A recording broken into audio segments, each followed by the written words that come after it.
मेरे प्यारे बच्चों, आईबी 2024 में पूछा हुआ सवाल बेहतरीन क्वेश्चन। देखिए सवाल में ये कह रहा है, मेरे प्यारे बच्चों नंबर का क्लासिफिकेशन बेस्ड होता है नंबर लाइन पर। अब आते हैं मेरे दोस्तों प्राइम नंबर। प्राइम नंबर को दो हिस्सों में बांटते हैं। एक है मेरा ट्विन प्राइम नंबर। मेरे प्यारे बच्चों आज मैं बात कर रहा हूं क्लासिफिकेशन ऑफ नंबर पर। मेरे प्यारे बच्चों नंबर का क्लासिफिकेशन बेस्ड होता है नंबर लाइन पर। जिन नंबर को हम नंबर लाइन पर रिप्रेजेंट कर सकते हैं रियल नंबर कहलाते हैं, और जिन नंबर्स को हम नंबर लाइन पर रिप्रेजेंट नहीं कर सकते वो इमेजिनरी नंबर होते हैं। मूलतः जिन संख्याओं के अंदर रूट में माइनस का निशान आ जाता है ऐसी संख्याएं हम बेसिकली इमेजिनरी बोलते हैं। अब मेरे बच्चे हम रियल नंबर को दो हिस्सों में बांटते हैं। एक है रेशनल नंबर जिसे हम प्रीमिय संख्या कहते हैं, और एक है इरेशनल नंबर जिसे अप्रीमिय संख्या कहते हैं। अगर हम किसी नंबर को p बाई क्यू की फॉर्म में लिख सकें और p और q दोनों के दोनों इंटीजर हो और वहां पर q की वैल्यू 0 के इक्वल ना हो तो ऐसे नंबर को मेरे प्यारे बच्चों हम रेशनल नंबर कहते हैं। जबकि वो नंबर जिन्हें हम p बाई क्यू की फॉर्म में नहीं लिख सकते, p बाई क्यू की फॉर्म में नहीं लिख सकते, वो इरेशनल नंबर कहलाते हैं। जैसे पाई, √5, √3 ये सारे इरेशनल नंबर है। मेरे प्यारे बच्चों हम रेशनल नंबर को दो हिस्सों में बांटते हैं। एक इंटीजर पूर्णांक। पूर्णांक वो होते हैं जिनकी फ्रैक्शन नहीं होती है, यूं समझिए फ्रैक्शन में बटे वाला हिस्सा एक होता है, और दूसरा होता है डेसिमल। मेरे दोस्तों डेसिमल को मैंने डेसिमल चैप्टर में एक्सप्लेन किया हुआ है। डेसिमल दो तरीके के होते हैं, एक शांत दशमलव टर्मिनेटिंग डेसिमल, एक नॉन टर्मिनेटिंग डेसिमल। और जो नॉन टर्मिनेटिंग डेसिमल है वो भी दो तरीके से बांटे जा सकते हैं, non terminating repeating decimal, non terminating and non repeating decimal. मेरे प्यारे बच्चों टर्मिनेटिंग डेसिमल भी p बाई क्यू की फॉर्म में लिखे जा सकते हैं, नॉन टर्मिनेटिंग रिपीटिंग डेसिमल भी p बाई क्यू की फॉर्म में लिखे जा सकते हैं, लेकिन नॉन टर्मिनेटिंग नॉन रिपीटिंग अशांत अनावर्ती दशमलव को हम p बाई क्यू के फॉर्म में नहीं लिख सकते, इसलिए ये रेशनल नंबर नहीं होते, ये इरेशनल नंबर होते हैं। अब मेरे दोस्तों इंटीजर को समझते हैं। मेरे दोस्तों इंटीजर को हम 5 हिस्सों में बांटते हैं। सबसे पहला हिस्सा है पॉजिटिव इंटीजर।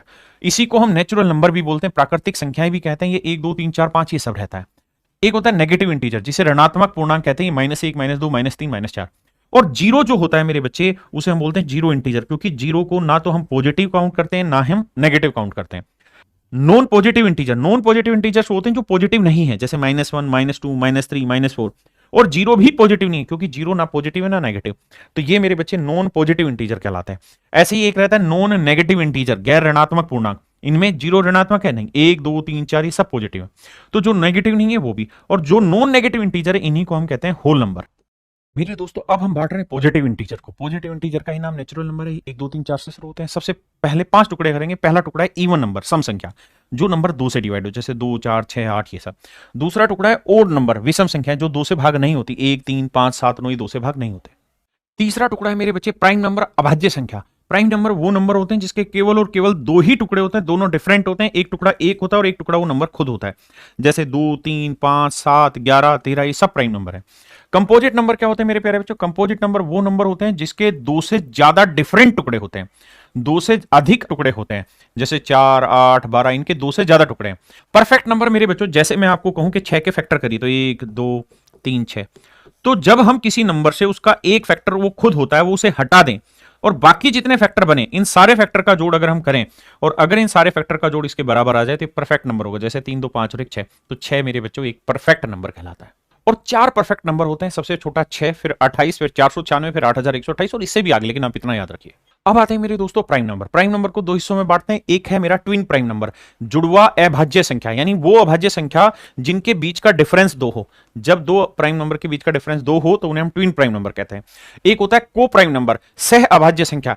जब दो संख्याओं का HCF मेरे प्यारे बच्चों 1 आ जाए तो उन्हें हम कहते हैं को प्राइम नंबर। वो दो संख्याएं कोई भी हो सकती है, जैसे 8 और 15, ये दोनों प्राइम नहीं है लेकिन फिर भी को प्राइम है। मैं कहूं मेरे भाई 21 और 22, मैं कहूं 21 और 22, ये दोनों प्राइम नंबर नहीं है। 21 और 25 भी लेते, दोनों प्राइम नहीं है लेकिन फिर भी को प्राइम है। को प्राइम का मतलब ऐसे दो नंबर जिनका HCF 1 आए। देखो मेरे बच्चों कितना बेहतरीन सवाल है, कह रहा है 53 से 97 तक कितनी कंपोजिट नंबर है। तो सबसे पहले आप ये देखो कि 53 से लेके 53 54 55 और 97 तक टोटल नंबर कितने हैं। तो भैया टोटल नंबर काउंट करने के लिए, गिनती काउंट करने के लिए formula last term minus first term upon common difference +1।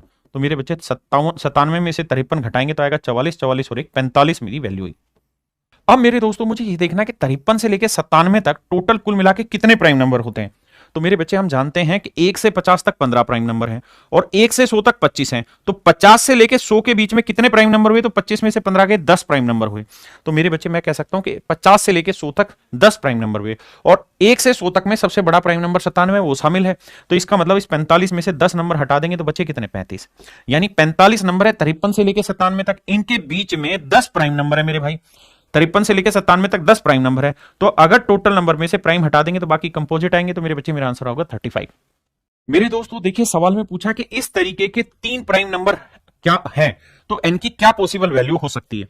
मेरे प्यारे बच्चों ध्यान से देखोगे तो इनमें डिफरेंस कितने का, 2 2 का, और ये ऑब्जर्वेशन बेस्ड क्वेश्चन है। केवल और केवल एक ही प्राइम नंबर का ऐसा सीक्वेंस है, और वो सीक्वेंस है मेरे बच्चे 3 5 और 7, यानी 3 कंटिन्यूअस प्राइम नंबर 3 5 और 7 ही ऐसे हैं जिनके बीच का डिफरेंस 2 है। इसके अलावा मेरे प्यारे बच्चों किन्हीं भी लगातार 3 प्राइम नंबर के बीच का डिफरेंस 2 नहीं है। तो बीच का नंबर 5 होगा, तो n स्क्वायर माइनस 31 बराबर 5 है मेरे भाई, तो n स्क्वायर की वैल्यू 36 होगी, और n की जो वैल्यू है मेरे दोस्तों प्लस माइनस 6 होगी, और n एक पूर्णांक है। तो सवाल ने पूछा n का संभावित मान क्या है, तो मेरे बच्चे n का संभावित मान +6 भी ठीक है, -6 भी ठीक है, ए एंड बी, मतलब ऑप्शन सी। मेरे बच्चों सवाल में कह रहे the sum of all the prime number is x, x जो है वो सारे प्राइम नंबर का सम है, और y जो है वो सभी ओड प्राइम नंबर का सम है। तो पूछ रहा है x माइनस y बताइए।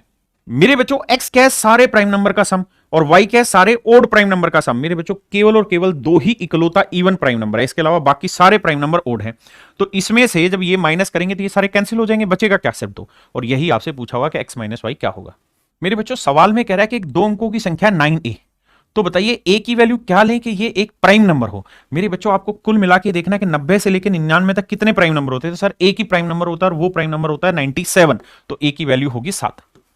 मेरे बच्चों सवाल में कह रहा है let x be a 4 digit positive integer such that the unit digit of x is a prime number and the product of all the digit of x is also a prime. बात को समझिए, पहली चीज 4 अंकों की संख्या है, और संख्या का नाम हमने x रखा हुआ है। बड़ी बात यह कि संख्या का यूनिट डिजिट जो है वो एक प्राइम नंबर है, यानी मेरे दोस्तों 4 अंकों की एक संख्या है, और इस नंबर का जो यूनिट डिजिट है यानी यूनिट डिजिट है वो एक प्राइम ही नंबर हो सकता है। तो यूनिट डिजिट प्राइम नंबर हो सकता है, तो मतलब यूनिट डिजिट क्या लिया जा सकता है, 2 ले सकते हैं, 3 ले सकते हैं, 5 ले सकते हैं, 7 ले सकते हैं। भाई हमें तो अंक लेना है ना, तो प्राइम नंबर कौन से ऐसे हैं जो एक अंक के हैं, तो 2 3 5 और 7 है, ये ले सकते हैं। लेकिन मजे की बात यह कि इन सबका जब प्रोडक्ट करें, इन चारों अंकों का प्रोडक्ट करें, तो जो रिजल्ट आए वो भी एक प्राइम नंबर है। तो मेरे प्यारे बच्चों आप जानते हैं प्राइम नंबर की डेफिनेशन यही है कि भाई कोई भी नंबर प्राइम नंबर होगा तो उसके केवल और केवल 2 ही फैक्टर होंगे, एक फैक्टर 1 होगा, एक फैक्टर वो नंबर खुद होगा। तो मेरे बच्चे जो भी रिजल्ट आए उसके 2 ही फैक्टर बने, जो भी यहां नंबर आए, एक तो वो नंबर खुद हो और एक मेरे बच्चे 1 हो। लेकिन ऐसा कैसा संभव है, तो ऐसा केवल एक ही दशा में संभव है जब बाकी सारे डिजिट 1 1 हो, तभी तो देखो 1 1 2 से गुना करेंगे 2 आया, और 2 के 2 ही फैक्टर बने। ऐसे 1 1 1 1 3, तो 3 ही आया, ऐसे यहां पे और ऐसे यहां पे। तो मेरे प्यारे बच्चों उसने पूछा ऐसे कितने नंबर पॉसिबल है, तो 1 2 3 4, यानी 4 वैल्यूज पॉसिबल है। बेसिकली वो इसी बात को सीधे सीधे ये भी कह सकता था कि भाई एक अंक की कितनी प्राइम नंबर है, लेकिन उसने ऐसे नहीं पूछा, इसको लैंग्वेज बना के दिया। देखिए S be the set of prime number, सवाल में कह रहा है कि एस एक ऐसा सेट है जिसमें प्राइम नंबर है, और जो प्राइम नंबर है वो इक्वल टू 2 और लेस देन 100, यानी 2 या 2 से बड़े हैं और 100 से छोटे हैं। अब कह रहा है अगर इन सब नंबर को आपस में मल्टीप्लाई कर दें, जैसे ये एस एक सेट है और इसके अंदर सारे प्राइम नंबर है 1 से लेकर 100 के बीच में, यानी 2 या 2 से बड़े और 100 से कम। कह रहा अब इनको मल्टीप्लाई कर दें, तो मेरे बच्चे बताओ 2 दोबारा कहीं देखने को मिलेगा नहीं, क्योंकि प्राइम है। 5 कहीं दोबारा देखने को मिलेगा नहीं, क्योंकि प्राइम है। तो 2 की 5 से जब मल्टीप्लाई करेंगे तो कितनी बार जीरो आएगा, आखिर में 1 बार। और यही पूछा कितने बार आखिर में जीरो आएगा, तो ओनली 1 टाइम जीरो आएगा। सवाल में कह रहा the sum of 3 prime number is 100, कहता है 3 अभाज्य संख्याओं का योगफल 100 है। सबसे पहले इसी बात को देखते हैं, बाकी चीजें बाद में। अगर मेरे प्यारे बच्चों ये 3 प्राइम नंबर है और इनका जोड़ 100 है, तो आप जानते हैं प्राइम नंबर में 2 ही इकलौता ऐसा नंबर है जो इवन है, 2 के अलावा बाकी सारे प्राइम नंबर ओड है। मेरे बच्चे अगर बाकी सारे प्राइम नंबर ओड हैं तो 3 ओड नंबर को जोड़ोगे तो परिणाम ओड आएगा, जबकि मेरा तो रिजल्ट इवन आ रखा है क्योंकि जोड़ 100 है जो कि इवन नंबर है। तो ये तभी संभव है जब इन तीनों के तीनों ओड होंगे, तब नहीं जब इनमें कोई ना कोई एक इवन हो, और इवन तो मेरे बच्चे केवल एक ही प्राइम नंबर है और वो है 2। तो यानी बी और सी ऐसे 2 प्राइम नंबर हैं जिनका जोड़ कितना है 98। तो मेरे बच्चे बी और सी का जोड़ है 98 और बी और सी का डिफरेंस दे रखा है 36। बी और सी का डिफरेंस 36 है, बी और सी का जोड़ है 98। बी और सी का जोड़ 98 और बी और सी के बीच का डिफरेंस दे रखा है मेरे बच्चे 36। अब मेरे बच्चों में बी और सी की वैल्यू निकाल लेता हूं। बी की वैल्यू होगी इन दोनों के जोड़ का आधा, जोड़ेंगे तो 8 6 14 9 3 12 और 1 13, 134। 134 का आधा करेंगे मेरे बच्चे 2 6 12 2 7 14 67 आएगा। और मेरे प्यारे बच्चों अगर इनका डिफरेंस का आधा लेंगे तो डिफरेंस आएगा 62, 62 का आधा करेंगे तो 31। तो 2 प्राइम नंबर 31 और 67 होंगे। मेरे बच्चों सवाल में कहा ए बी सी डी और ई 5 प्राइम नंबर हैं, जरूरी नहीं है कि लगातार हो, लेकिन इनका जो सम है वो एक इवन नंबर है 264 है, और ए सबसे छोटा है ई सबसे बड़ा है, तो आपको बताना है ए की पावर 5 क्या होगी। मेरे बच्चे जैसा पिछले सवाल में मैंने कहा कि जब भी 3 प्राइम नंबर हो तो उनका ओड हर हाल में ओड नंबर होगा, तभी तीनों ओड होंगे। अगर 3 प्राइम नंबर का जोड़ इवन है तो हर हाल में उनमें सबसे छोटा प्राइम नंबर 2 होगा। ऐसे ही अगर 5 प्राइम नंबर है और उनका जोड़ भी इवन दे रखा है तो हर हाल में सबसे छोटे प्राइम नंबर का जोड़ 2 होगा। ऐसे ही अगर 7 प्राइम नंबर है और उनका जोड़ भी इवन दे रखा है तो सबसे छोटा प्राइम नंबर 2 लेना होगा, सबसे छोटा नंबर 2 काउंट करना होगा। तो यहां सीधा सीधा हमें दिखाई दे रहा है पांचों प्राइम नंबर का जोड़ इवन है तो हर हाल में 2 लिया होगा, और 2 की पावर 5 कितना होता है मेरे बच्चे? 32। डी ऑप्शन आपका राइट आंसर। मेरे बच्चों सवाल में पूछा 3 अंकों की ऐसी कितनी संख्याएं जिनके केवल 3 ही गुणनखंड होते हैं। तो आप ये बात जानते होंगे कि किसी भी प्राइम नंबर का स्क्वायर करोगे तो ही इसके केवल 3 फैक्टर होते हैं, एक पी और पी स्क्वायर। जब आप कोई प्राइम नंबर ले, अभाज्य संख्या ले, तो नेचुरल है आपको जो भी प्राइम नंबर लेना है वो ऐसा लेना है ताकि उसका स्क्वायर करें तो 3 अंकों का नंबर बन जाए। जैसे मेरे प्यारे बच्चों प्राइम नंबर होते हैं 2, 3, 5, 7 इस तरह से। तो 2 का वर्ग 4, 3 का वर्ग 9, उसके बाद आता है 11, 11 का वर्ग होता है 121, ये 3 अंकों का आ रहा है क्योंकि मुझे 3 अंकों का चाहिए। इसका 13 का भी ऐसे ही होगा, 13 के बाद 17 का भी यही होगा, 19 का भी यही होगा, 23 का भी यही होगा मेरे बच्चे, 29 का भी यही होगा, और मेरे प्यारे बच्चों 29 के बाद आता है 31। ये प्राइम नंबर है। 31 का भी वर्ग जो होता है 961 होता है और वो 3 अंकों का होता है। 31 के बाद आप जाओगे तो 4 अंकों का चला जाएगा। तो पूछा कितनी संख्याएं, तो 1, 2, 3, 4, 5, 6, 7। तो ऐसी 7 संख्याएं मेरे बच्चे जो 3 अंकों की है और जो किसी प्राइम नंबर का स्क्वायर है, और अगर कोई प्राइम नंबर का स्क्वायर है तो हर हाल में उसके केवल और केवल 3 ही फैक्टर होंगे। मेरे प्यारे बच्चों आईबी 2024 में पूछा हुआ सवाल, बेहतरीन क्वेश्चन। देखिए सवाल में यह कह रहा है कि सबसे छोटी अभाज्य संख्या जो 17,408 का भाजक है वह 2 है।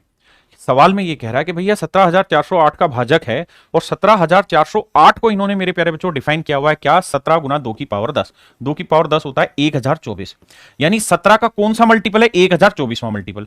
तो अब सवाल में कह रहा है कि भाई 17,391। अब मेरे दोस्तों इसमें लॉजिक ये है कि इन दोनों के बीच में जो डिफरेंस है वो कितना है? 17। इन दोनों के बीच का डिफरेंस कितना है? 17। अब एक बात बताओ मुझे, मैं 130 लिख रहा हूं, 130 क्या होता है भाई? 13 गुना 10। बिल्कुल ठीक है। अब मैं आपको यह कह रहा हूं कि यार मैंने 143 लिखा, इसके फैक्टर बताओ क्या होंगे बिना भाग दी। तो आप कहेंगे देखिए सर इनके बीच में डिफरेंस कितना है? सर 13 का डिफरेंस है। तो 13 का डिफरेंस है तो ये 13 का 10वां मल्टीपल है, तो सर आंख बंद करके कह दो ये 13 का 11वां मल्टीपल होगा। अगर सर जी इनमें डिफरेंस 26 का होता, 13 जमा 13 यानी 26 का डिफरेंस होता, तो मैं कहता कि 13 का एक मल्टीपल, 13 का एक मल्टीपल यानी 13 के 2 मल्टीपल का गैप है, तो ये 13 गुना 10 था तो ये 13 गुना 12 हो जाता। ऐसे ही आपने ये देखना कि 17,408 जो है 17 का 1024वां मल्टीपल है, जो उसने दे रखा है 2 की पावर 10 1024 होता है, और जो वैल्यू मैं अब ले रहा हूं वो इससे 17 कम है, तो इसका मतलब ये वाली जो वैल्यू है 17 गुना इससे एक कम मल्टीपल है 1023। बहुत प्यारा सवाल है, ध्यान से समझिए। अब मुद्दे की बात आ गई। अब सवाल में हमसे उसने पूछा 17,391 का सबसे बड़ा प्राइम फैक्टर कौन सा है? तो भैया 17 अपने आप में प्राइम है, बिल्कुल है सर। इसे 3 से कट रहा है सर, 2 और 1 3 अंकों का योग, तो 3 से भाग देंगे, 3 गुना में 3 तिया 9, 3 चौक 12, 3 एकम 3, सर 341 भी भाग जा रहा है सर। 3 और 1 4 4, ये 11 से भाग जा रहा है, तो 11 गुना 11 थी 33, 11 एकम 11, 11 से भाग जा रहा है। तो मेरे प्यारे बच्चों इसके प्राइम फैक्टराइजेशन ये हुई, तो सबसे बड़ा प्राइम फैक्टर कौन सा हुआ इसके अंदर? 31। उसने हमसे पूछा क्या? उसने हमसे यही पूछा कि जो सबसे बड़ा भाजक है, जो सबसे बड़ा प्राइम नंबर है, जो सबसे बड़ी अभाज्य भाजक है इसका, उसके अंकों का योग बताओ। तो 3 और 1 4, तो मेरे बच्चे आंसर होगा 4। देखो मेरे दोस्तों प्राइम नंबर 1 से 100 तक तो आप याद कर लीजिए, बेसिक चीजें ध्यान रखिए। 1 से 10 तक 4 प्राइम नंबर होते हैं, 1 से 20 तक 8 होते हैं, 1 से 50 तक 15 होते हैं, 1 से 50 तक 1 से 100 तक 25 प्राइम नंबर होते हैं मेरे दोस्तों। अब सवाल आपसे पूछा गया है कि बताइए 1 is neither prime NOR composite. ये ठीक है, बिल्कुल ठीक है। एक को ना तो हम प्राइम नंबर में काउंट करते, ना भाज्य में ना अभाज्य में। दूसरा 2 is the smallest prime number. 2 जो है वो इकलौता सबसे छोटा इवन प्राइम नंबर है, ध्यान रखना। 2 is the smallest prime number, सबसे छोटा प्राइम नंबर भी है और इवन भी है। 2 के अलावा जितने भी प्राइम नंबर है सारे के सारे ओड हैं, ये बात ध्यान रखिएगा। तो दोनों ही स्टेटमेंट ठीक है, both A and B are correct.